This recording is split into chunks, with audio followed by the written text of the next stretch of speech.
que sea casada, soltera o viuda, todas se engañan a su marido. Así que eso no es garantía. Lo único que se sabe es diabetes tipo 2 desde el 2001, ya tenía 25 años. El tratamiento con insulina, ¿sí? NPH, insulina cristalina. Alérgica al tramar, que es el nombre comercial del tramadol, al diclofenaco, a la dexametasona y salbutamol, con antecedentes quirúrgicos de importancia, una colecistectomía y apendicectomía. Y ahora han operado la piel. Presenta un cuadro de poliartralgias, dolor abdominal generalizado, asociado a sensación de dificultad respiratoria, tos poco productiva, de 8 días de evolución. Ingresa al servicio de emergencia, se encuentra en buen estado general, consciente orientada taquicárdica, 120 latidos por minuto, taquimia, presión arterial 169/85, es hipertensa, ¿no es cierto?, para ser diabética, 130/80, temperatura 36 grados, se altura bien y el peso de 55 kilos. Laboratorio hemoglobina 13 está bien, leucocitos, plaquetas 269.000 también está bien, leucocitos 20.000. Recuerden ustedes, todo diabético por leucocitosis es igual a infección. Cuando es más de 20.000, deben, así no tenga foco infeccioso, sospeche, mantenga su postura de que tiene alguna infección, ¿sí? Cuando es más de 20.000. 81% de segmentados, glucosa 418, ¿sí? Nitrógeno ureico 14, creatinina 0,93 está normal, ¿sí? Las transaminasas en 20, el TGO 20, sodio en 130, potasio en 5,84, glúbulo en 103. Los gases arteriales están en 7,25, con un bicarbonato, con una presión de 12, un PO2 y un bicarbonato de... ¿Dónde está? PCO2 no tiene bicarbonato. Así está, bicarbonato en 5,6, un urocultivo positivo en el que se identifica. Listo. A ver, acá, ¿qué problema de salud hay identificado? Vamos por acá. Aparte de la diabetes médica. Aparte ya otro problema. ¿Qué más? ¿Tiene o no tiene cetoacidosis? Sí. ¿Cuáles son los criterios? Glucosa más de cuánto. El primario. pH menos de cuánto? De 7,6. ¿Cuánto tiene este paciente? 7,25. ¿Ah? 7,2. Ya 7,2, pero ¿qué otro que más tiene? Glucosa más de 250 y bicarbonato menos de 18. Cumple todos los criterios para cetoacidosis diabetes. ¿Sí? Ya, acá aparece un elemento que se llama exceso de bases, por ahí lo vi. ¿Sí? ¿Había o no? EBB, ¿no es cierto? Exceso de bases. El exceso de bases es cuando hay, confirma si el trastorno primario es metabólico o es respiratorio. Cuando el exceso de bases no tenés de -3, está entre -3 o +3, el trastorno primario es metabólico. Entonces esto es una cetoacidosis metabólica porque está en menos de 18. Si está entre 3 o +3 o -3, es respiratorio. Entonces eso confirma que la cetoacidosis es... ¿Qué más le falta para la cetoacidosis? La presencia en orina. La presencia de los cuerpos cetónicos, ¿no es cierto? Con eso ya redondean el diagnóstico. Ya, ¿por qué es una condición de alto riesgo coronario la diabetes mellitus? Hay lesión endotelial y porque es equivalente a un paciente que ha tenido infarto de miocardio agudo, ¿sí? Ya. Tiene tos, neumonía comunitaria. ¿Cuál es el agente más frecuente de una neumonía comunitaria en diabéticos? Es la misma que para los pacientes no diabéticos, es decir, sigue siendo el neumococo, ¿sí? Pero hay siempre que cubrir con gran negativo. Hipertensión arterial. ¿Cómo la hipertensión en los diabéticos es primaria o secundaria?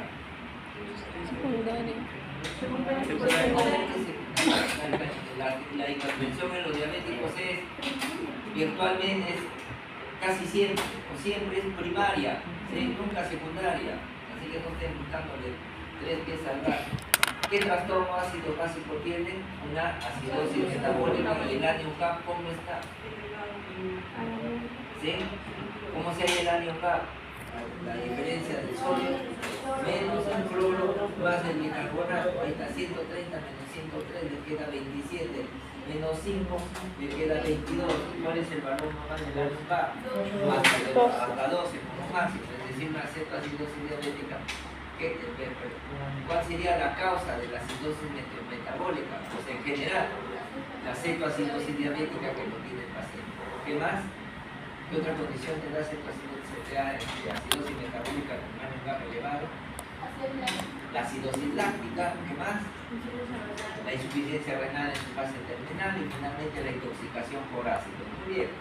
¿La paciente tiene diagnóstico de ITU? ¿Sí o no? Sí, puro cultivo, pero todo cultivo es diagnóstico de ITU. No, hay dos condiciones. ¿A qué se llama bacteriuria asintomática? Sí. Entonces, si el paciente tiene clínica de ITU, disuria, polaquiuria, centenemo, etc., más el urocultivo positivo, esa es una verdadera ITU. Pero si el paciente no tiene síntomas, pero tiene el cultivo positivo, a eso se le llama bacteriuria asintomática. ¿Y solo se trata de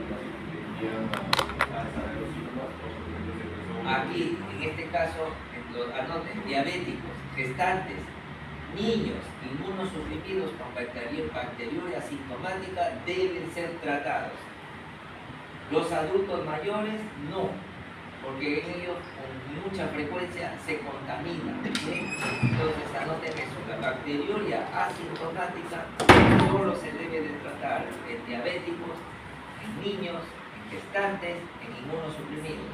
En pacientes adultos mayores con bacteriuria asintomática no son susceptibles de ser tratados, lo único que van a crear es finalmente resistencia. Muy bien. ¿Cuáles son los factores de riesgo para el desarrollo de... ¿Qué más? ¿Dónde estábamos? 8. Sí, la paciente es portadora de cetoacidosis diabética o de estado hiperosmolar. Tiene criterios. ¿Qué le falta para hacer un estado hiperosmolar con cetosis? La osmolaridad. ¿Cuánto de osmolaridad tiene este paciente? ¿Cómo se halla la osmolaridad? Anoten, pues 2 veces el sodio, ¿sí? 2 veces el sodio más el potasio, no sé si tiene potasio, más glucosa entre 18. ¿Tiene potasio? ¿Le dieron potasio? Potasio 5, ya. Entonces, el sodio más el potasio, 130 más 6, son 136 por 2, ¿cuánto es? 272. Ya, más glucosa, 400 entre 18, 20, más o menos, 272 más 20, 292. ¿Cuánto debe ser la osmolaridad para hablar de un estado hiperosmolar con cetosis? ¿Mayor de cuánto? De 320, no llega al estado hiperosmolar, solamente se quedó en cetoacidosis diabética. Por eso entonces el diagnóstico es de cetoacidosis diabética. Ya está. ¿Cualquier factores de riesgo tiene para desarrollar la diabetes la paciente? Pesa 55 kilos. ¿Y mide cuánto? 1,55. ¿Dónde dice? No dice. No dice, ¿no es cierto? Ya. No se puede sacar el IMC. Pero en general, ¿cuáles son los factores de riesgo para el desarrollo de diabetes? A ver, primero, acá por allá, un factor de riesgo. ¿La hipertensión es un factor de riesgo para diabetes? Sí, muy bien. Otro factor de riesgo. Obesidad. Otro factor de riesgo. Obesidad, el sedentarismo. ¿Qué más? Antecedentes familiares, perfecto. ¿Qué más puede ser? La historia familiar, ¿no es cierto? Habría que ver. Entonces esos son factores de riesgo para el desarrollo de diabetes. ¿Cuándo se dice que una diabetes está bien controlada? A ver, criterios de diabetes controlada. Allá, 1. Glucosa en ayunas, menor de cuánto. ¿Se está salteando de cuánto? Glucosa en ayunas, ¿De cuánto? 100, perfecto. Menos de 100 está normal. Muy bien. La glucosa postprandial, has hablado. ¿Menos de cuánto? No, 180 está diabética. 140, perfecto. La hemoglobina glicosilada menor de 5.4. Eso ya corrigieron. Hemoglobina glicosilada menos de 5.4. Entonces tú tienes un paciente con glucosa menos de 100, menos de 100, glucosa postprandial menos de 140, hemoglobina glicosilada menos de 5.4, está normal la paciente, la tienes bien controlada.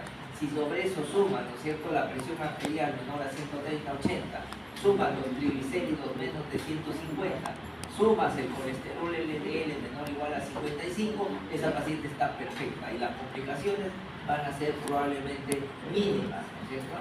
La intolerancia a la glucosa en ayunas o postprandial, ¿sí? ¿A qué se llama intolerancia a la glucosa en ayunas o intolerancia a la glucosa postprandial? ¿Qué se llama? Se conoce con el nombre de prediabetes. Y entonces, por definición, ¿qué cosa es intolerancia de la glucosa en ayunas cuando la glucosa está entre qué valores? Entre 100 y 125, ¿no? 126, porque ya 126 ya es diabetes. Pero ahí está la idea, muy bien. Cuando la diabetes es sintomática, ¿en qué momento un paciente diabético se puede volver sintomático? Muy bien, o sea, por eso, cuando rompe el umbral renal para la glucosa, la capacidad que tiene el riñón de manejar cargas de glucosa, y eso se da cuando los niveles de glucosa son más de 180. Ahí el riñón no puede controlar, no puede reabsorber la glucosa, hay glucosuria que asociado a la pérdida de agua da la poliuria, ¿sí? Y ahí aparece la polidija, la polifagia y la pérdida. Muy bien. 4 criterios para el diagnóstico de diabetes. ¿Cuáles son? Mencionen los criterios. Ya, a ver. No, criterio ya diagnóstico. Glucosa glicosilada. 2 veces. ¿Qué más? Ya. Hemoglobina glicosilada mayor de 6.5. Muy bien. ¿Qué más? Más la sintomatología clínica, poliuria, politiza, no me quería romper el umbral. ¿Qué más? Y un test de tolerancia a la glucosa mayor de 200 a las 2 horas. ¿Cuándo se dice que la diabetes, ya hemos dicho, está bien controlada? La hipertensión en la diabetes es usualmente primaria. Listo. Recuerden estos criterios de paracetoacidosis diabética y estado hiperosmolar, y acá está lo que les dije, la osmolaridad efectiva de 2 veces sodio más glucosa. Lo normal es 280 a 295, pero para diagnóstico de estado hiperosmolar, 320. Muy bien, seguimos. Paciente de 55 años, pesa 55 kilos y creatinina 0,93. ¿Es normal? Aplicando la fórmula de Propofol, ¿cuánto les va a salir esto? Una tasa de filtración de ¿cuánto? A ver, apliquen la fórmula. Aunque hoy estamos usando el CDK API, ¿no es cierto?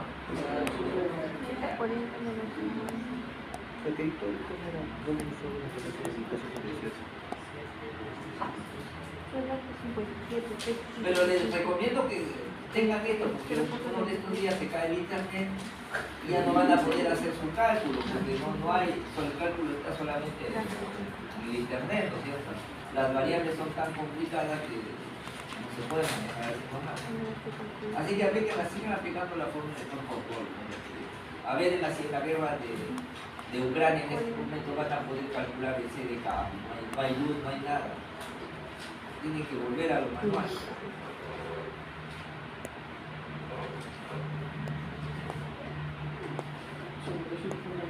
¿Cuánto le salió? 57. Miren, entonces a pesar de que la creatinina está dentro del valor normal, ¿sí? La depuración de creatinina que haya salido de 57 quiere decir que ya está en una insuficiencia renal leve, ¿sí? Porque de 60 a 45 es falla renal leve. Entonces, en estas personas hay que tomar las máximas medidas de control de la diabetes para evitar cualquier deterioro ulterior del daño renal.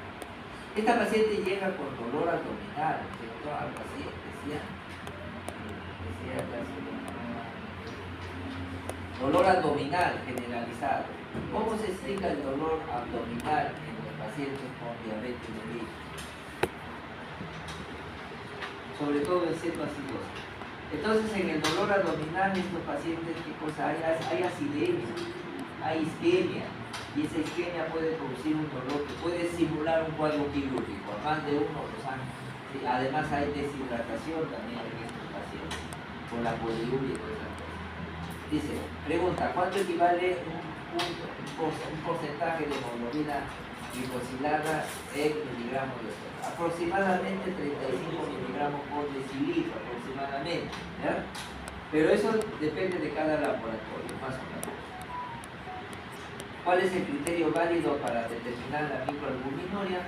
Si es cuando en orina de 24 horas la albúmina está entre 30 a 299 o en una tira reactiva de más de 30 miligramos por decilitro. Menos de 30 es lo normal y ese es el criterio válido para ello. Una paciente presenta lesiones de larga data, placas amarillentas, levemente deprimidas en la cara anterior de la pierna. Usted realiza el diagnóstico. Estas son las lesiones de necrobiosis lipoidea, ¿sí? En las cuales en el centro inclusive puede haber telangiectasia. ¿A qué patología se asocia la necrobiosis lipoidea en general? ¿A cuál de las todas? De lo que estamos hablando, ¿qué cosa es? Diabetes. No solamente hay la neuropatía diabética, sino la necrobiosis lipoidea. ¿Cuál de los siguientes no es un criterio para cetoacidosis diabética severa? pH es criterio, bicarbonato es criterio. La glucosa es criterio, sí, más de 250, pero 600 ya se está yendo al estado hiperosmolar. ANOCAP, sí, mayor de 12. Y osmolaridad variable, eso es importante. Entonces, ¿cuál sería la respuesta la menos adecuada? La C. ¿Cuáles son los criterios establecidos para que ahí nuevamente glucosa en ayuna para decir que la diabetes está adecuadamente controlada? ¿Menos de cuánto? 100, glucosa postprandial menos de 140 y hemoglobina glicosilada menos de 5.4. Un hombre de 48 años asintomático en 2 análisis presenta 132 y 130. ¿Es diabético el paciente? Sí, así no tenga síntomas, ¿sí? Lo que marca es los niveles de glucosa. Con estos niveles de glucosa, si siguen así, va a empezar a hacer daño endotelial, daño en diferentes órganos. Muy bien. ¿Cuál es las siguientes situaciones de diagnóstica de diabetes mellitus gestacional, ¿sí? En una paciente gestante? Asintomática con glicemia en ayuno más de 200, eso no es para la gestante. 2 glicemias más 100, tampoco. Test de tolerancia más de 150 a las 2 horas. Test de tolerancia más de 120, 13 hemoglucotesis. ¿Cuál queda? ¿Cuál se queda? Sometes a la tolerancia, pero mayor ya de 150, ¿no? 153 decía la prensa que no se hace eso. Muy bien. Paciente de 66 años, diabético, con tratamiento irregular con metformina, glibenclamida, tos, expectoración, fiebre. Luego hay compromiso de conciencia y al examen físico deshidratado, sopor, hipotenso, taquicárdico, la glicemia en 800. ¿Qué sospecharían en este paciente? Con glucosas tan altos, síndrome hiperglicémico, hiperosmolar, estado hiperosmolar, no cetosis. La diabetes puede prevenirse con una de las siguientes médicas. ¿Cuál de las siguientes no previene la diabetes? Alimentación adecuada, sí. Evitar ejercicio. ¿Debe hacer o no debe hacer ejercicio? ¿Por qué debe hacer ejercicio? ¿Y por qué disminuye la resistencia a la insulina? Muy bien, ¿sí? Cuando el paciente está en reposo, sus células son así en reposo. Entonces, esta es la célula y los receptores para la insulina están invaginados. Hay invaginación de los receptores. Cuando el paciente está en estrés, en ejercicio, los receptores se abren hacia la superficie, ¿sí? Y entonces captan mejor la insulina. Y este es el famoso fenómeno de down regulation y el fenómeno de up regulation. Si me hubiera dicho la respuesta, doctor, por el fenómeno de up y down regulation, 20. Pero tiene la idea, ¿no es cierto? Y esto sucede cuando el paciente hace ejercicio. Por eso es bueno que el paciente haga ejercicio, le ayuda a captar mejor la glucosa durante el día. Mantener un peso corporal adecuado, lo que está en el tabaco, y moderar el consumo de bebidas. ¿Cuál de las siguientes complicaciones de la diabetes es de tipo macro y microvascular? Ya, a ver, al fondo, ya, una complicación macrovascular. Celulitis, sobre la complicación macrovascular de la diabetes. No, la nefropatía. El infarto, el miocardio agudo o cualquier condición similar, ¿no es cierto? La otra, macrovascular. El desorden cerebrovascular hemorrágico isquémico, dentro está la aterosclerosis, ¿no es cierto? Por dislipidemia. Y las microvasculares, ahí es donde ya visto la nefropatía, neuropatía, todas esas son microvasculares. ¿Cuáles son las características de las complicaciones neurológicas? La hipotensión ortostática, ¿cómo se manifiesta? Caída de la presión arterial sistólica en más de 20 milímetros de mercurio al cambio postural. Muy bien. ¿Qué es sudoración parcial? Sudoración profusa, ¿no es cierto? En una extremidad, en una parte del cuerpo. Eyaculación retrógrada, ¿sí? Es la eyaculación más asociada a la salida del espermatozoide, no asociada al acto sexual, ¿sí? Y que se puede visualizar como la presencia de espermatozoides en orina. Disfunción eréctil, incapacidad para mantener una relación sexual adecuada.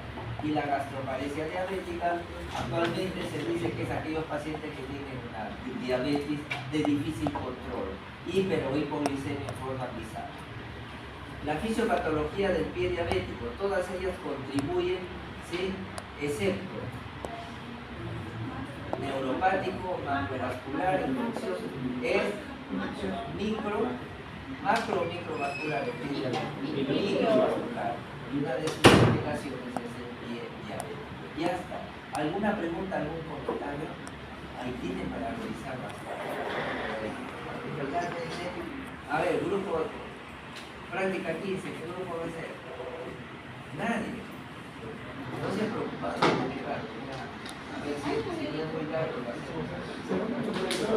Sí, el grupo se ofreció. 79 años, acude a la emergencia con un tiempo de enfermedad de 2 horas por afasia no fluente, o sea, no habla.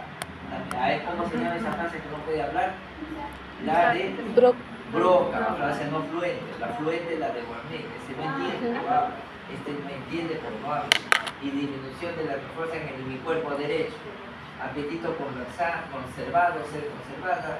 Orina sin alteraciones, peso y talla 70, 156, es obeso, ya exceso de peso, ningún antecedente. Al examen me encuentran 160 sobre 95. En ese momento la presión está alta, pero no podemos decir que sea hipertenso, ¿sí? De repente solamente estoy llevando la presión como un mecanismo de defensa. Frecuencia respiratoria en 20 horas, buen pasaje. Ruidos cardíacos arrítmicos. ¿Sí? ¿Qué patología? ¿Qué arritmia cardíaca? ¿Qué arritmia cardíaca da ruidos cardíacos arrítmicos? ¿Cuál es? La fibrilación auricular. ¿Qué complicaciones puede dar la fibrilación auricular? A nivel del corazón, ¿qué puede formarse? Cuando no se coagula, cuando no late el corazón, entra insuficiencia cardíaca, pero no puede vaciar todo el contenido, ¿no es cierto? No puede vaciar todo el contenido del ventrículo, hay sangre remanente, ahí se queda. Eso que puede hacerse, se puede coagular, ¿no? Entonces la fibrilación es 2 manifestaciones clínicas de la coagulación: intolerancia al ejercicio y riesgo de embolismo cardíaco. Eso lo dijimos allá. Lúcida orientada, la dominancia lateral derecha, afasia motora, hemiparesia facio-braquial derecha, ¿sí? Laboratorio hemoglobina 13, 12.000 eurocitos, plaqueta 240.000, colesterol en 200, el LDL en 100. Miren, este paciente 100 está alto, ¿no es cierto? Y hemos hecho todo paciente con infarto de miocardio o equivalente, y el que debe tener eso es equivalente a un infarto de miocardio. Triglicéridos en 250. Se indica un electrocardiograma y la tomografía se muestra acá. ¿Qué vemos en la tomografía? Una evidencia de isquemia. Entonces el paciente ha tenido un desorden cerebrovascular isquémico. Entonces, ¿qué problemas de salud tiene esta paciente? Un desorden vascular isquémico, una probable fibrilación auricular, el origen del desorden cerebrovascular probablemente cardioembólico, ¿qué más tiene? Hipertensión arterial, puede ser, entre comillas, es obesa, ya desde que tiene, algo más tiene dislipidemia, ¿no es cierto? Glucosa en 154, ¿es diabética o no es diabética? No sabemos. Puede ser una hiperglicemia por estrés, porque el diagnóstico de diabetes se da, ¿no es cierto? Se da cuando el paciente está en condiciones basales, no en estrés. Pero ¿qué examen podrían pedir para verificar si es diabética o no es diabética? La hemoglobina glicosilada. Ahí vale la hemoglobina glicosilada, ¿sí? En ese momento no, está en estrés, la glucosa se puede subir a 200, 300, 400 y es por el estrés. Pero si la hemoglobina glicosilada me sale y dice que está en 7, 8, este es diabética. Ya lo viene arrastrando desde el... Muy bien. Seguimos entonces. Identifiquen los problemas de salud. ¿Cuál es su diagnóstico y describa dos factores de riesgo de la causa del TCD? Listo, entonces ya hemos dicho, es un desorden cerebrovascular isquémico. ¿Y por qué podría deberse esto de acá? Un cambio embolismo, un tromboembolismo, ¿no es cierto? ¿Qué más podría deberse esto de acá? ¿Ah? La dislipidemia, ¿no es cierto? Una placa telomatosa, de repente es un fibrilador, pero no necesariamente es un cardioembolismo. ¿Por qué más? La diabetes es una condición de alto riesgo, así como es de alto riesgo coronario, puede ser de riesgo también para el infarto cerebral. ¿Sí? No, por la dislipidemia que te va asociando a la diabetes mellitus y la lesión endotelial directa que se produce. Entonces, la edad es un factor de riesgo. ¿Cuántos años tiene? 79. ¿Sí? Ya la edad también es otro factor de riesgo. Muy bien. Clasificación del tipo, mecanismo de la lesión. El tipo es un desorden cerebrovascular isquémico y el tipo de lesión es isquemia y la probable causa, ya hemos dicho, de origen vascular. ¿Qué es dominancia y cuál es la importancia? ¿Qué cosa es la dominancia? La dominancia acá, por ejemplo, dominancia lateral derecha significa que la paciente tiene mayor habilidad en la mano derecha. ¿Y qué cosa es el hemisferio dominante? El hemisferio que comanda esa dominancia. En este caso, si uno tiene dominancia lateral derecha, ¿cuál será el hemisferio dominante? El lado izquierdo. Y acá ven en la tomografía, este es el lado derecho y ahí está la lesión en el lado izquierdo. Entonces se la ha perdido la habilidad, la capacidad en el lado derecho, porque su hemisferio dominante, el lado izquierdo, está lesionado. Y cuando hay lesión del hemisferio dominante, ¿qué otras lesiones pueden acompañar a la lesión del hemisferio dominante? Vamos, esa, lo que le mencionan que la paciente tiene afasia no fluente, es decir, la afasia de Broca, ¿dónde se ve? El paciente que tiene lesión del hemisferio dominante, especialmente en la zona frontal, porque ahí se encuentra el área de Broca. Si estuviera más atrás de la lesión, de repente podría tener hasta una fascia de Wernicke porque esa va hacia el lado temporal, ¿de acuerdo? ¿Y qué pasa si se hubiera lesionado el hemisferio no dominante? ¿Cómo sé qué lesión neurológica produce o qué manifestación neurológica produce el hemisferio no dominante? ¿Incontinencia urinaria? ¿Ah? ¿Incontinencia urinaria? No, algo más que eso. ¿Cómo se llama? La incapacidad para reconocer el daño o la presencia de una enfermedad. ¿Cómo se llama?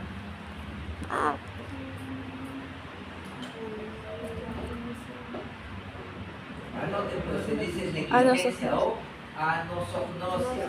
Anosognosia, capacidad para reconocer el daño o enfermedad cuando hay lesión del hemisferio no dominante, ¿no es cierto?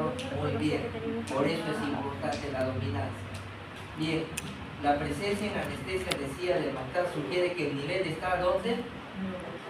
Nervio, raíz nerviosa, en médula, sobre todo el polo medular, ¿no es cierto? Pero ya es médula, todavía sigue siendo médula, por si acaso. La presencia de disartria es indicativo de una lesión en el hemisferio cerebral, tronco encefálico, cerebelo, médula o raíz nerviosa. ¿Por qué? ¿Qué está lesionado? La presencia de disartria, lesión de qué estructura se asocia. ¿Y qué cosa es la disartria? Ya, no poder hablar claramente, articular la palabra. ¿Y de qué depende eso? De la motilidad de la lengua. ¿Quién inerva la lengua? El hipogloso. ¿El hipogloso de dónde nace? El tronco encefálico. Así piensen en cadena, pues no de memoria, ¿sí? Una de las características propias de la lesión de la raíz nerviosa. ¿Cuál es el elemento que caracteriza una lesión de la raíz nerviosa de todos estos mencionados? El dolor. Sí, es el ejemplo clásico, la luz no se ataca, el paciente va porque le duele, ¿sí? Porque no tolera el dolor. Características de la fascia de Broca. 1, la más simple, no comprendo, ¿qué más? No. ¿Tiene malas, puede organizar oraciones o no? No, o sea, mala sintaxis, ¿qué más? No puede escribir. No encuentra las palabras adecuadas, por lo tanto usa de muletillas. ¿Qué más? Habla telegráficamente, ¿sí? Porque no puede ordenar sus pensamientos, sus palabras, ¿cierto? Y ahí están las características. Paciente de 43 años, masculino, presenta cefalea desde hace 3 días, precipitada por la ingesta de alcohol. Los síntomas se repiten cada 3 o 4 horas, como menorrea unilateral, lacrimeo, miosis y dolor ocular. La principal sospecha diagnóstica en este paciente, ¿qué sería? Neuralgia, aqueja clásica, trastorno de ansiedad, arteritis, cefalea, racimos o plastos. Igual, cefalea en racimo, ¿cierto? Es una migraña periocular, aparece en el ojo y ahí se entiende que viene así. Se le llama en racimo porque viene ataques de los minutos normal, ¿sí? Cada 3 o 4 horas, ¿sí? Por eso soltaban una ráfaga, ¿sí? Muy bien. 40 años por dolor en la mejilla derecha, el dolor es progresivo, se exacerba en algunos momentos y luego se alivia sin desaparecer del todo. Al examen físico, el reflejo corneal, además de hipoestesia dolorosa y táctil de la frente, ¿sí? Disminución del reflejo corneal, además hay hipoestesia dolorosa y táctil de la frente, párpados, mejilla y labio superior. La sospecha diagnóstica es la neuralgia de posepética. Para la peripética siempre aparece la lesión vesicular. No dice que hay lesión vesicular. Neuralgia del trigémino. Claro que sí. Sinusitis da la sensación de pesadez y la migraña atípica es una migraña que no da auto, pero afecta a media cara. Este está afectando todo, ¿cierto? Bueno, entonces la respuesta más correcta es la neuralgia sintomática del trigémino, ya que del trigémino depende también el reflejo corneal, como he dicho. Muy bien. 58 años, consulta con temblor de varios años de evolución. Sus manos permanecen quietas excepto al tomar el objeto. El examen del tono muscular es decir, en reposo está quieto, al tomar el objeto es donde empieza a temblar. ¿De qué estamos hablando? De Parkinson, de violación alcohólica, ansiedad, temblor esencial o dolencia. Esa es la temblor esencial que depende de un problema muchas veces degenerativo del cerebelo del paciente, pero cuando está quieto no tiene temblor esencial, ¿sí? Que depende muchas veces del cerebelo. Muy bien. 68 años hipertenso, pérdida de la fuerza del hemicuerpo izquierdo que llega al máximo de 3 horas, instalándose en una hemiplegia con hemianestesia izquierda y trastorno de la conciencia. ¿Cuál es el diagnóstico más probable? Crisis isquémica transitoria, infarto cerebral, infarto cerebeloso, hemorragia subaracnoidea, hematoma subdural. Es un infarto, ¿de dónde? Desde que ha perdido fuerza en el cuerpo izquierdo, ¿sí? El paciente, por cierto, desde que tiene hemiplegia, la lesión es en el hemisferio cerebral, pero desde que tiene obnubilación de la conciencia para que para que haya ahí está, pues infarto cerebral, ¿sí? Para que desde que en el hemisferio izquierdo necesariamente tiene que estar en ambos en el hemisferio cerebral, ¿sí? ¿Y cómo la diferencia de la hemorragia subaracnoidea espontánea? La hemorragia subaracnoidea hay irritación, aparecen signos meningios, no tiene signos meningios. En el hematoma sutural empieza a veces a crecer y puede comprimir el tronco encefálico y hay alteraciones de los pares craneales, ¿sí? Sobre todo del seno básico, del seno básico. ¿Sí? Ya, es un infarto desde que hay alteración en el hemicuerpo izquierdo. Ahí están los dermatomas, ¿sí? Un paciente de 45 años, dolor lumbar intenso, luego de levantar 3 cajas, además irradia la cara anterolateral y medial de la pierna hasta el malleolo interno. En el examen hay disminución del reflejo rotuliar. ¿Qué evaluamos con el reflejo rotuliar?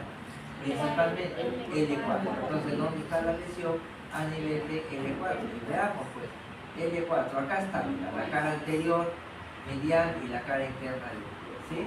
Ahí está, reflejo rotuliar.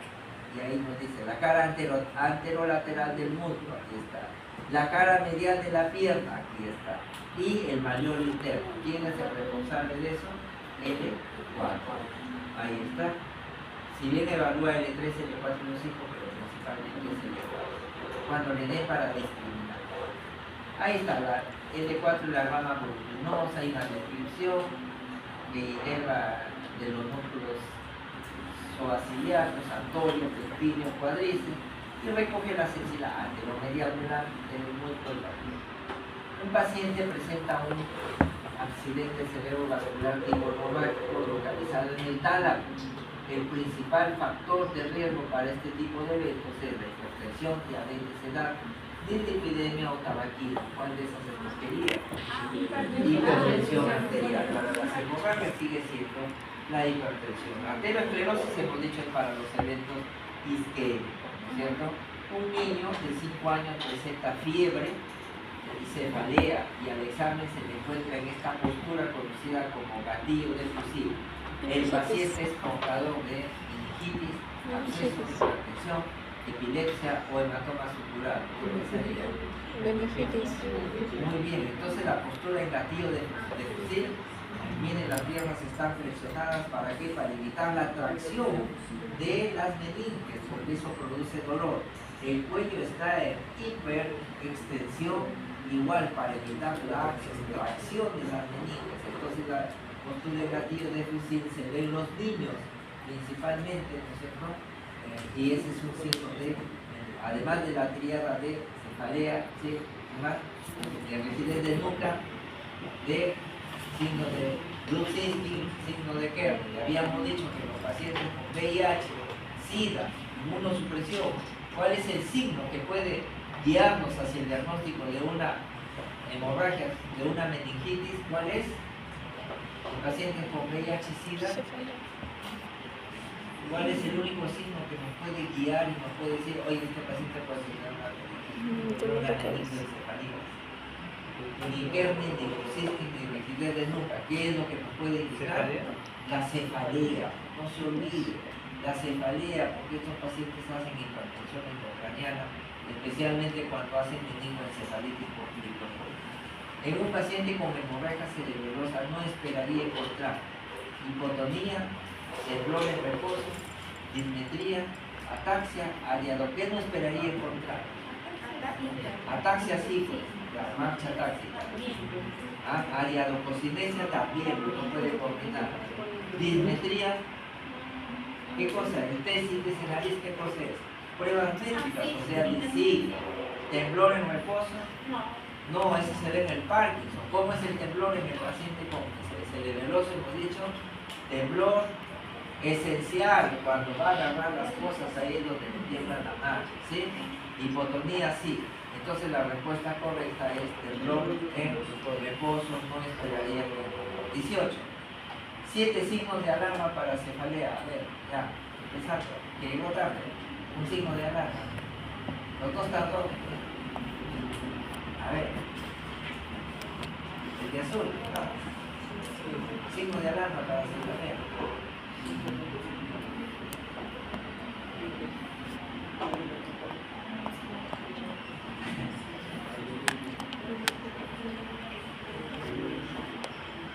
Nada. Ya con pinche atrás. A ver, acá. Vamos. ¿Te van a dar examen? Muy bien, la presencia de fiebre, pues, ¿no es cierto? Cefalea con fiebre puede denotar que la cefalea simplemente es expresión de una infección sistémica, de algo más grande. Aquí otros signos sistémicos, todos, a ver, ¿no? Pérdida de peso, puede haber detrás de una neoplasia, un cáncer, algo que está consumiendo, tuberculosis. ¿Qué más? Bueno, alteraciones de la conciencia, inclusive hasta pérdida de conciencia. Muy bien, ¿qué más? La presencia de cefalea asociada al papiledema, hipertensión intracraniana. ¿Qué más? La forma de inicio súbito puede indicar un problema de hemorragia cerebral. ¿Qué más? Si tiene alguna enfermedad subyacente, diabetes, sida, cáncer, ¿cierto? La edad, por encima de cuándo puede cefalea de semanas, por encima de los 50 años donde aparece en la neoplasia. Y en cuanto a las características de la cefalea que aumenta en frecuencia e intensidad, y aquella cefalea descrita como la peor cefalea de su vida, ¿cierto? Esa hay que considerarla como de mal. Muy bien, pasamos. 35 años con cefalea y antecedentes de SIDA, aquí hay que sospechar nuevamente dolor provocado por estímulos no dolorosos como el roce de la piel con una pluma se conoce con el nombre de aluminio. Es algo casi patológico del compromiso.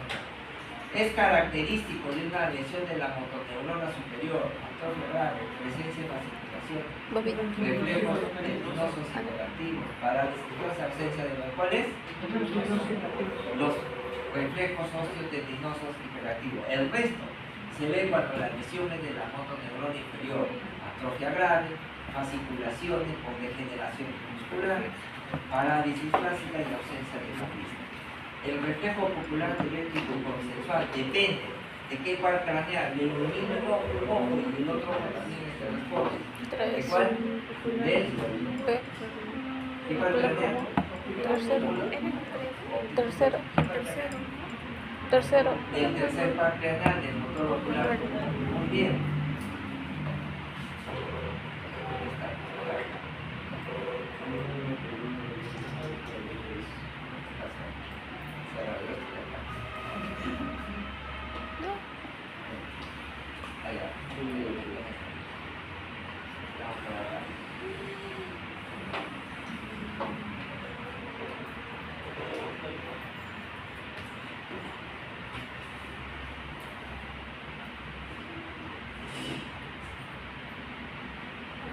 Acá habíamos estado, ¿cierto? Ya, el reflejo rotuliano evalúa L2, L3 y L4. ¿Cuál es la triada de Cushing?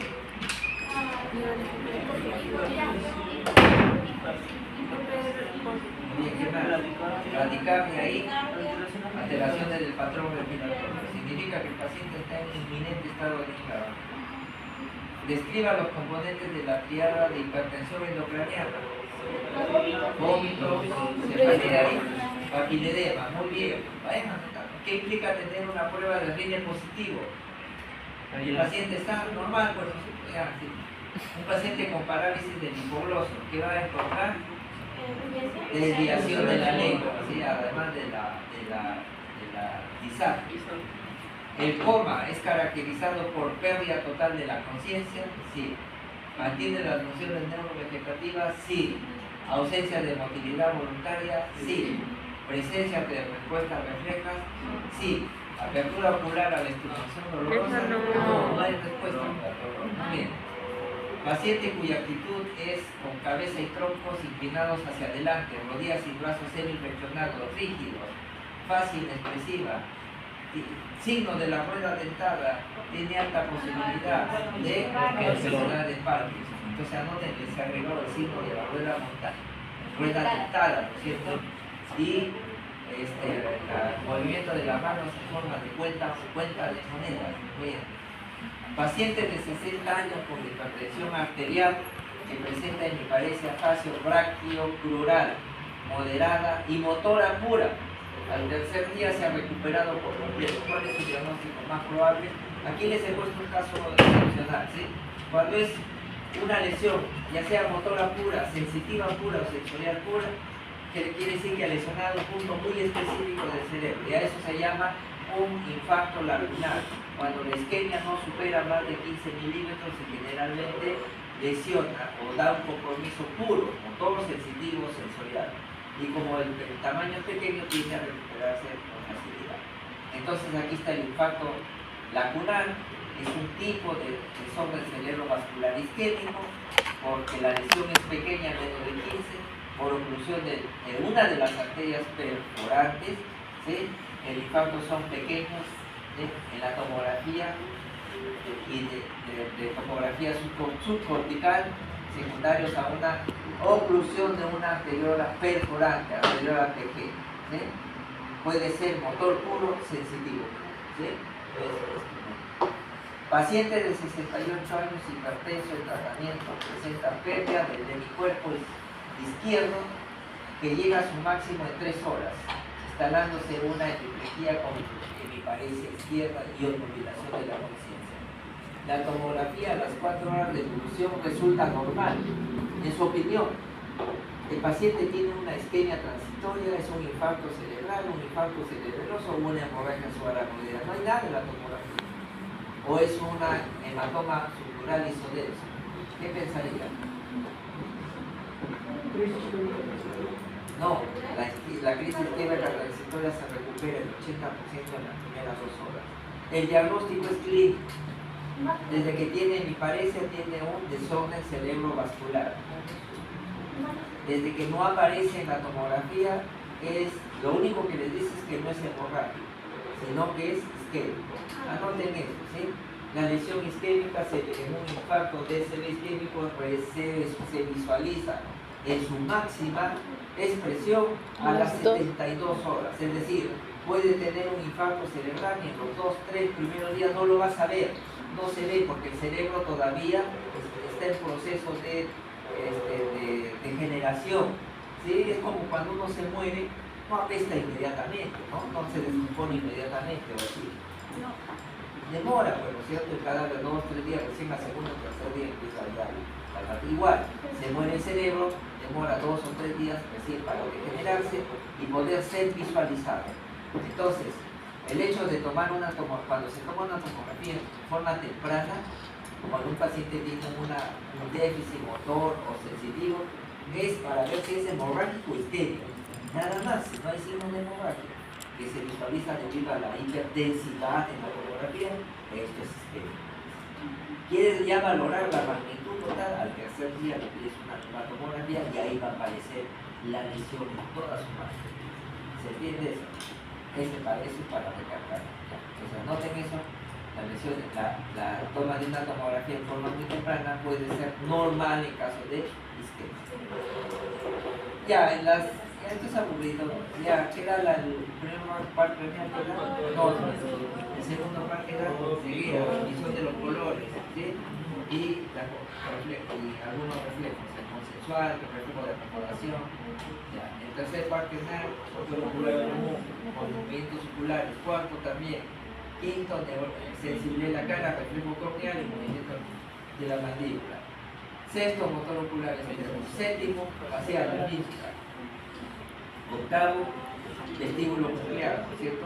La audición y el equilibrio. El noveno par craneal y el décimo queda El gloso y el reflejo, ¿no es cierto? Nauseoso.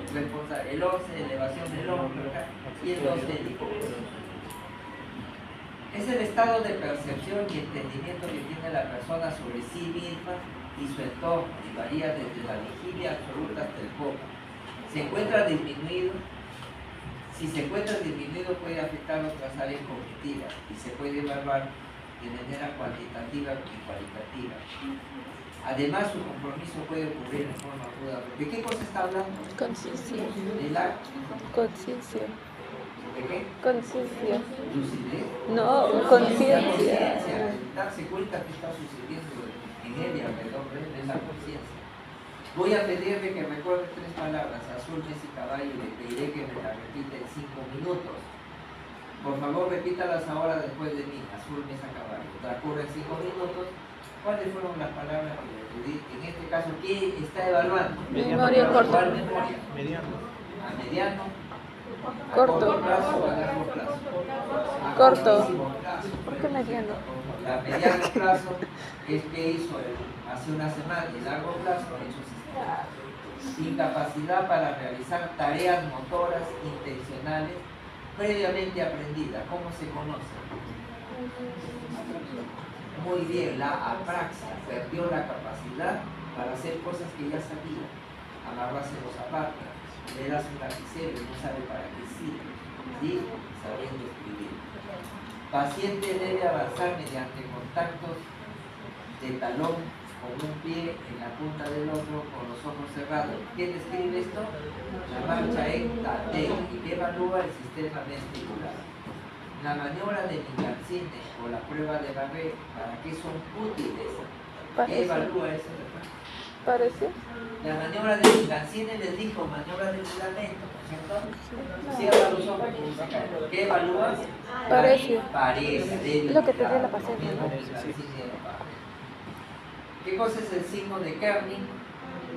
Es el Del- signo de del- Meningio. ¿En qué consiste? Llevar la pierna. Incapacidad para extender la pierna por encima de los 90 grados. ¿Qué cosa es el signo de Bruxiste? Otro signo benigno. ¿Qué evalúa? La nuca. Hiperflexión, ¿no es cierto?, de las piernas al flexionar la cabeza. ¿Qué cosa es diadocosinesia?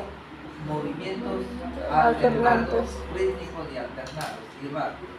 El signo de Stewart Holmes, que evalúa el tono muscular en pacientes con problemas nerviosos. Y la marcha társica, ¿qué cosa es?